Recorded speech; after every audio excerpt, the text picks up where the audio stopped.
셀루메드에 대해서 분석을 할 건데요. 이 셀루메드의 그럼 최대 주주를 분석하고 지배 구조가 있다 하면 지배 구조를 분석하고 그 다음에 사업을 분석하고요. 요약 재무제표에 대해서 분석을 하고요. 그 다음에 재무제표에 대한 자산이랑 부채 계정을 낱낱이 본 다음에 발행 조건을 봐야 되잖아요. 그래서 셀루메드의 최대 주주는 이렇게 볼 수 있습니다. 이까지는 알겠다 이거야. 그러면 자 여기서 우리 촌뜨기들이 직접 이제 분석을 할 거잖아. 그럼 여기서 판단을 해봐요. 여기서 뭘 봐야 돼요? 일단 첫 번째, 내가 최대 주주 정보는 이렇게 친히 가지고 왔어. 최대 주주가 누군지 봤더니 인스코비라고 하는 애다. 법인이네? 그럼 법인인 걸 보면서 뭐예요? 예를 들어서 만약에 계열사들이 여러 개가 있고 지배구조가 있으면 지배구조를 같이 한번 살펴봐야겠다. 우리가 이렇게 생각을 해야 되고, 또 두 번째로 당연히 얘를 포함한 특권인이 몇 주를 가지고 있냐, 지분을 했더 지분을 21.63% 정도 가지고 있어요. 이건 이제 그럼 뭐예요? 아, 너무 막 많지도 않지만 그냥 지금 현재 BW를 발행하는 기업치고 적정한 수준으로 가지고 있다. 그래서 이게 막 많으면 많을수록 플러스라 그랬는데 뭔가 플러스 알파가 될 요소 정도의 지분율은 아니지만 그냥 적당한 지분율을 가지고 있다. 우리가 이 정도로 일단은 한번 해석을 할 수 있고, 그러면 뭐라 했어요? 이 최대 주주가 결국에는 유사시에 지원을 할 수도 있잖아요. 그러니까 이 인스콥이라고 하는 기업에 대한 분석도 같이 들어가야 되는 거예요. 그죠? 근데 이 인스콥이라고 하는 애가 어떤 애인지 봤더니 그 휴대폰, 알뜰폰 사업을 영위하고 있는 기업이더라고요. 그래서 알뜰폰 사업을 영위하고 있다 보니까 그렇게 막 크게 우량한 기업은 아닐 것 같은데 자산이나 부채 자체도 그렇게 우량한 애는 아니에요. 그렇고, 근데 만약에 실적이 잘 나온다 그러면은 이게 알짜배기 자산들이 늘어날 수 있잖아. 근데 2022년도 실적 기준으로, 온기 실적 기준으로 봤더니 매출액이 767억으로 되게 영세하고, 그 다음에 영업이익이 14억 적자, 그 다음에 순이익이 74억 적자예요. 별로죠. 근데 다행히 2023년 상반기 기준으로는 매출액 436억, 그 다음에 영업이익 38억, 그 다음에 당기순이익 3억 정도 냈는데, 이것도 사실은 나중에 좀 구체적으로 보게 되면은 약간 의문 요소들이 몇 개 있거든요. 그래서 얘만 보면 인스콥이라고 하는 기업이 적당량의 지분을 가지고 있는 건 맞지만 알뜰폰 사업을 영위하고 있는데 얘 또한 얘 자체가 실적이 그렇게 막 뛰어나지가 않고 자산이 우량하지 않다. 그래서 얘가 직접적으로 도와줄 수 있을 가능성은 좀 극히 제한적인데, 근데 인스코비를 지배하고 있는 또 뭔가 해야 하는 애가 있을 거 아니에요. 얘가 개인이면 개인이 사재 출연할 수도 있으니까 개인에 대한 분석이 필요하고, 인스코비를 지배하고 있는 기업이 법인이라고 하면 이 법인이 우량하면 좋을 수 있잖아. 그래서 이 인스코비의 법인까지 한번 살펴보는 게 좋아요. 그랬더니 이 인스코비의 모회사는 밀레니엄 홀딩스라는 애인데, 이 밀레니엄 홀딩스라는 애가 인스코비를 몇 프로 가지고 있냐면 특권인 다 포함해서 9.9% 정도 가지고 있어요. 이거는 매우 미미한 수준의 지분율이거든요. 그러니까 얘 같은 경우에는 이 인스코비 위에 있는 밀레니엄 홀딩스가 인스코비를 지배하고 있는 이 지배력은 크게 의미가 없단 말이에요. 그러니까 인스코비 또는 인스코비가 가지고 있는 다른 계열사에서 누구 유사시에 셀루메드한테 지원을 할 수 있냐를 봐야 되는데, 그마저도 뭐예요? 얘가 알짜가 아니라 그랬으니까 우량하지가 않아서 어렵다. 그렇기 때문에 셀루메드는 법인이 최대 주주로 있지만 법인에 대한 영향보다는 자체 신용도가 매우 중요하다. 우리는 이렇게 해석을 할 수 있어요. 최대 주주의 지분은 21.63% 적당하고, 인스코비는 알뜰폰 사업을 주력으로 영위하는데 작년 실적 보면은 별로다. 인스코비의 최대 주주는 밀레니엄 홀딩스로 특권인 포함해서 9.94%, 이거는 매우 미미하기 때문에 계열사 지배 구조보다는 동사 자체 신용도가 중요하다. 이렇게 정리가 됩니다. 그러면 최대 주주 받고 지배 구조는 볼 필요가 없죠? 그럼 당연히 뭘 봐야 돼요? 두 번째로 사업을 봐야 되는데, 이 사업은 결국에는 주력으로 영위하고 있는 사업이 뭔지, 매출액이 각각의 사업부에서 얼마나 나오는지, 그리고 이 사업이 그 사업의 안정성이 열이한지 우위인지 이런 것들을 이제 보셔야 되는데, 그쵸? 이 사업을 보게 되면요, 얘가 영위하고 있는 게 의료기기, 별도 기준이에요. 별도 기준. 의료기기랑 건설기계 보면서 잉? 할 수 있죠. 그 다음에 모회사는 뭐였어요? 알뜰폰. 엥? 모회사는 알뜰폰 하는 놈이 갑자기 왜 의료기기 사업을 영위하는 애를 먹었으며, 얘 지금 별도 기준으로 보게 되면 의료기기, 바이오로직스, 코스메슈티컬로 얘 같은 경우에는 일관성이 있거든요. 근데 연결 기준으로 봤더니 갑자기 뜬금없이 또 뭐가 나와요? 건설이 나오죠. 사업적 시너지가 별로 없는데 그냥 막 먹나? 이런 생각이 드는 거죠. 그래서 사업적으로 봤을 때 진위성이 의심된다. 이렇게 볼 수 있어요. 이건 또 제 의견 중에 하나였고, 두 번째로 별도 기준으로 보게 되면 의료기기, 바이오로직스, 코스메티컬, 도소매, 용역 및 기타로 있는데 총 합계가 늘어나긴 했어요. 매출액이 2019년도에 128억, 165억이 2020년도, 21년도에 197억 계속 늘어났죠? 2022년도에 273억으로 많이 늘어났죠? 이거는 플러스 요소예요. 근데 이 중에 대부분 50%가 뭐예요? 의료기기죠. 아, 그러면은 셀루메드라고 하는 애는 의료기기 사업을 핵심으로 하구나. 이거 일단 첫 번째. 두 번째로 얘의 버금갈 만큼 많이 한 매출액을 기록하고 있는 애가 있어요. 걔가 뭐예요? 얘죠. 코스메슈티컬. 얘 화장품이겠죠? 코스메슈티컬 얘가 한 요 97억 정도 하고 있어요. 근데 여기서 또 특이점이 뭐냐면 두 번째 특이점, 올해 상반기 있죠. 작년 상반기랑 올해 상반기랑 비교를 했는데 의료기기 같은 경우에는 비슷비슷해요. 근데 여기서 이상한 건 뭐예요? 그 화장품 쪽이 작년 상반기에는 77억이나 했는데 올해 상반기에는 5억밖에 안 했어요. 이상하죠? 이거 왜? 여기에 대해서도 분석을 할 수 있어야 돼요. 첫 번째로 의료기기가 주력이기 때문에 의료기기가 구체적으로 뭔지 우리는 사업을 분석해야 되고, 두 번째로 이 코스메슈티컬 쪽이 왜 갑자기 급감했는지 분석해야 되고, 그 다음에 세 번째로 뭐예요?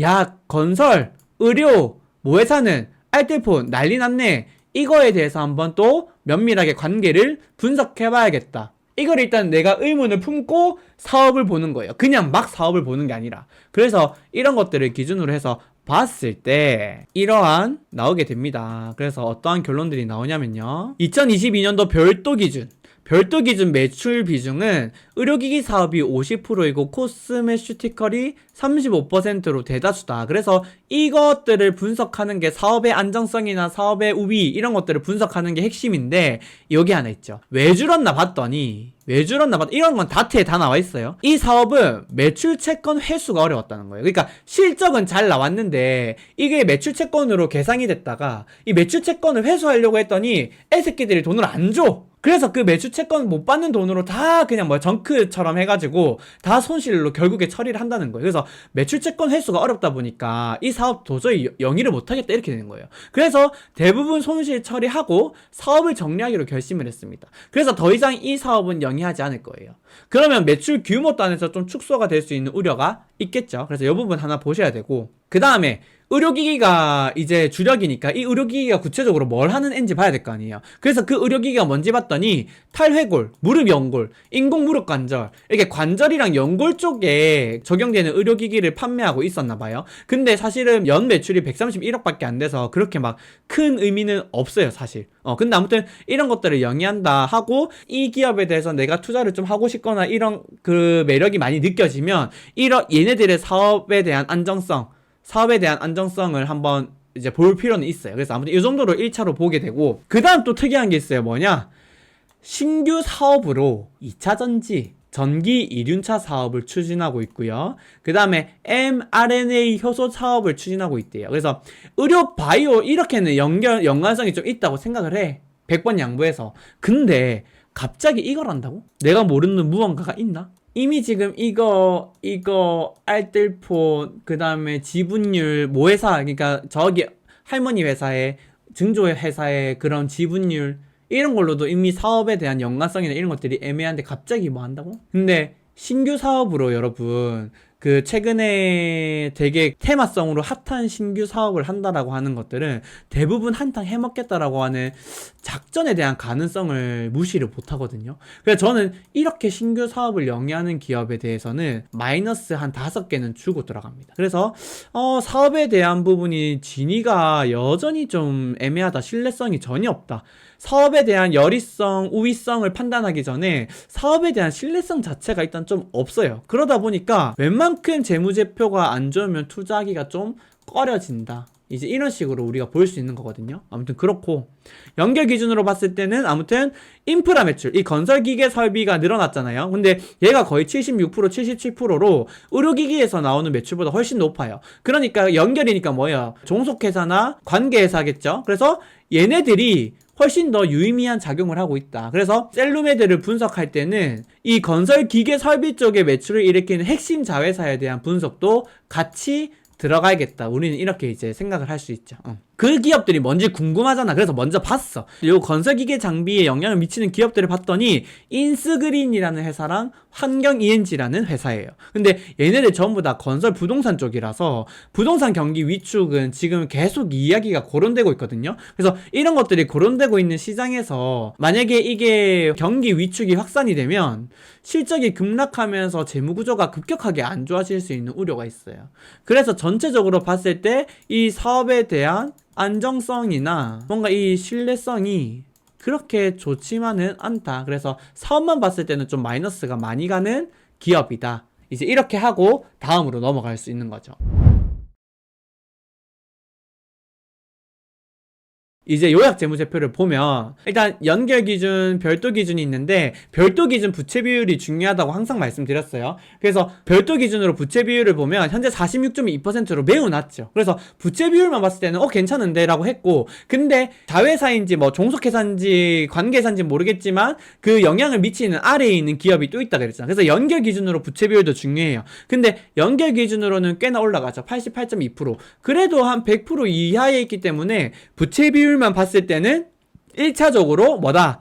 조금 그래도 양호한 수치네 라고 우리가 판단을 할 수 있어요. 부채 비율이 그럼에도 불구하고 자산의 규모가 1000억이 안 돼요. 자기 자본도 500억 내외가 되죠. 그래서 이거 규모가 워낙 작은데 지금 실적은 엉망으로 나오고 있잖아요. 그러면은 자본이 급격하게 내려가면서 부채 비율은 급격하게 올라갈 수도 있어요. 그래서 이 사업이 얼마나 잘 되는지가 오히려 더 중요할 수 있거든요. 그래서 이 부분은 부채 비율 수치 자체가 낮은 거는 양호한 수준이긴 하나 자산 규모 자체가 워낙 좀 작아서 자산 계정 하나하나 좀 잘 봐야겠다. 우리가 이렇게 생각을 할 수 있고요. 두 번째로 좀 특이점은 뭐냐면 지금 매출액이 이렇게 크게 증가했죠. 2021년도에서 22년도로 오면서 매출액이 크게 증가했잖아요. 그러면 당연히 규모의 경제가 실현이 되면서 이 영업이익이 흑자가 막 나줘야 되는데 오히려 적자가 났어요. 이 적자 왜 났지? 여기에 대한 의문을 가지셔야 되는데 연결 기준으로도 뭐예요? 매출액은 확 늘어났는데 손실 확 났죠.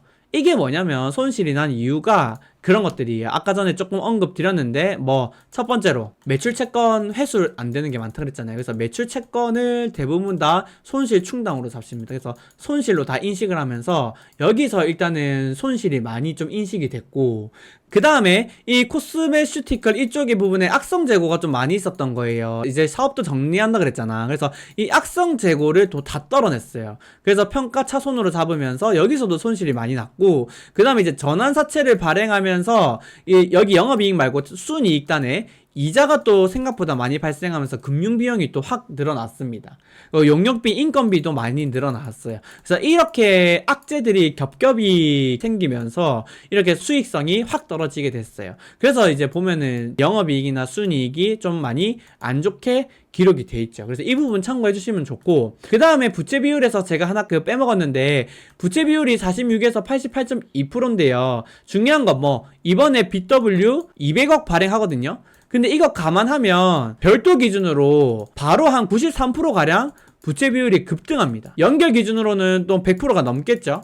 그니까 부채 비율이 낮은 것만 아니야. 지금 이 수치는 낮은데 이번 거 발행만 하면 바로 93%로 올라가요. 근데 만약에 한두 번 더 발행해야 된다 그러면 200% 바로 갈 수 있거든요. 그러니까 수치 자체는 괜찮았지만 규모나 이 사업 안정성 때문에 조금은 조심해야 된다. 우리가 이렇게 인식을 할 수 있어요. 그래서 그거를 가지고 정리를 해보면 이렇게 정리를 할 수 있죠. 부채 비율이 낮은 점은 양호하지만 자산 규모 및 실적을 감안할 경우에는 보다 세부적으로 자산에 대한 또 부채에 대한 계정 분석이 필요할 것 같다. 그리고 금번 BW 발행하게 되면은 93% 상승한다. 연결 기준 부채 비율 및 실적은 핵심 자회사인 인스그린이랑 환경 ENG 영향 때문에 늘어난 게 있다. 얘네들은 뭐예요? 인프라니까 건설이나 부동산 쪽이면 당연히 부채 비율을 레버리지를 일으킬 수밖에 없거든요. 그러니까 평균적으로 부채 비율이 올라갈 수밖에 없죠. 그리고 근데 상기 자회사의 재무 건전성, 인스그린이랑 환경 ENG의 재무 건전성이 현재 시점으로는 양호하더라고요. 양호한데 영위하고 있는 사업이라든지 자산 규모 자체가 또 약간은 영세해. 그러다 보니까 이것들을 고려하게 됐을 때 부동산 시장이 위축이 된다 그러면 여기에 따른 악영향은 급격하게 영향을 미칠 수 있기 때문에 모니터링을 좀 필수적으로 해야 된다. 여기에 투자하려면 이제 이렇게 정리할 수 있고, 이거 말씀드렸고 요것도 말씀드렸어요.